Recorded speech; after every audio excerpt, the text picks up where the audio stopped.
Le Déjeuner sur l'herbe. In the spring of 1863, the Paris Salon rejected this painting outright. Along with thousands of other refused works that year, it was displayed in the Salon des Refusés, a separate exhibition that the public attended specifically to mock the failures. The crowds came to laugh, but when they reached this canvas, the laughter stopped. Nude women were common in French painting, but only as goddesses, nymphs, or mythological figures. That distance made nudity acceptable. Manet removed that distance entirely. The woman in the foreground wears no mythological costume. She carries no symbolic attribute. She is simply a modern Parisian woman, her contemporary clothes folded beside her on the grass, sitting in the company of two fully dressed men and looking directly at the viewer without shame and without apology. The men beside her wear the suits of ordinary Parisians. This was not a goddess. This was a Tuesday afternoon. The public had no mythological framework to hide behind and no way to look away. But it is the light that makes this painting truly radical.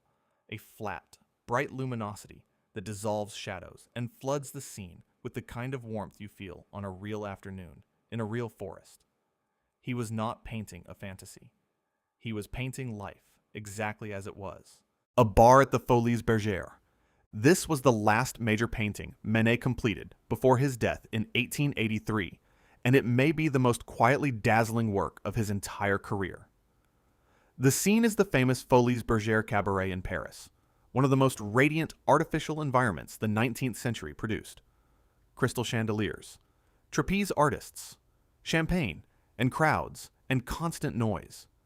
In the center of the canvas stands a young barmaid, her expression detached and inward, surrounded by the bottles and bowls of fruit and flowers that line her marble counter. Behind her stretches an enormous mirror, reflecting the crowded room in a blaze of gold and amber light. But look carefully at that reflection. The geometry is wrong. The barmaid's reflection appears too far to the right, and in it, a man in a top hat leans toward her, a customer she is serving. He is invisible in the main composition. He exists only in the mirror. Manet built this spatial impossibility deliberately, using the radiant, fractured light of the mirror to pull the viewer into the painting's central question. What does it feel like to smile at the world when the world never truly sees you? Boating. Completed in 1874 during a summer Manet spent painting alongside Claude Monet on the Seine at Argenteuil, this work captures a single, luminous moment on the water, with a directness that still feels startling. A man in a white sailing suit and a straw hat sits at the tiller of a small boat, his right arm resting along the gunwale, his posture completely relaxed.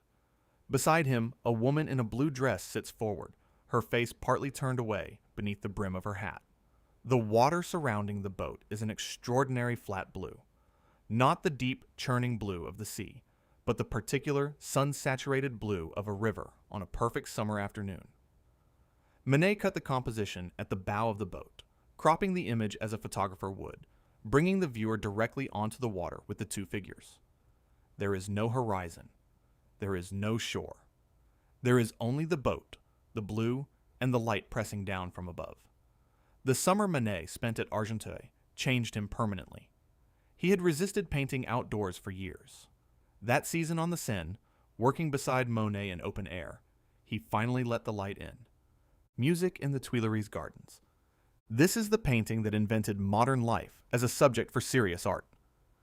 Completed in 1862, it shows a crowd of Parisians gathered on a Sunday afternoon beneath the chestnut trees of the Tuileries gardens, one of the most beloved public spaces in the French capital. Poets, painters, musicians, and socialites fill the canvas from edge to edge, their black coats and pale dresses flickering in the dappled light that filters through the canopy above. The figures are not posed. They are not performing. They are simply there, talking, standing, existing in the particular radiant noise of a Parisian afternoon. Among the crowd, Manet painted himself standing to the far left and scattered friends and contemporaries throughout. The composer Jacques Offenbach and the artist Henri Fontaine-Latour are clearly identifiable. The light in this painting does something no academic painter of the era would have dared. It breaks apart. It scatters across the leaves and the white dresses and the pale faces in fragments, the way real afternoon light always does. Before this painting, modern urban life was considered beneath the dignity of serious art. Manet looked at Paris on a Sunday and saw something worth painting: the Luncheon. Painted in 1868, this large domestic interior is one of Manet's most radiantly alive works. The scene takes place in a bright dining room after a meal. In the foreground, a young man, Léon Leonhoff, who grew up in Manet's household, stands casually beside the table, one hand resting on its surface, the other tucked into his trouser pocket, his gaze drifting sideways out of the frame with the particular detachment of someone who has somewhere else to be. Behind him, a maidservant clears dishes. Further back, a second figure sits at the table, still and quiet. The remains of the meal are spread across the white tablecloth. Oyster shells, a lemon, a half-empty glass catching the light from the window on the left. That light is the painting's quiet triumph. It enters from the left, falls across the white cloth, glances off the glass, and illuminates the silver of the serving dishes with a warmth that makes the entire scene feel inhabited rather than composed. Manet was fascinated by the radiance of ordinary domestic moments. The particular quality of light after a meal, when everything is finished and the afternoon stretches forward with nothing yet required of anyone. The Rue Mosnier with flags. On the 30th of June, 1878, Paris declared a national holiday to celebrate the Universal Exposition. Flags appeared on every building overnight. The city turned red, white, and blue. Manet looked out of the window of his studio on the Rue de Saint-Pétersbourg, which overlooked the Rue Mosnier below, and painted what he saw. Tricolor flags hang from the buildings on both sides of the street, catching the morning light and filling the entire upper half of the canvas with a vibrating, radiant warmth. Below them, the street is alive with carriages, pedestrians, and the particular cheerful chaos of a city that has given itself permission to celebrate.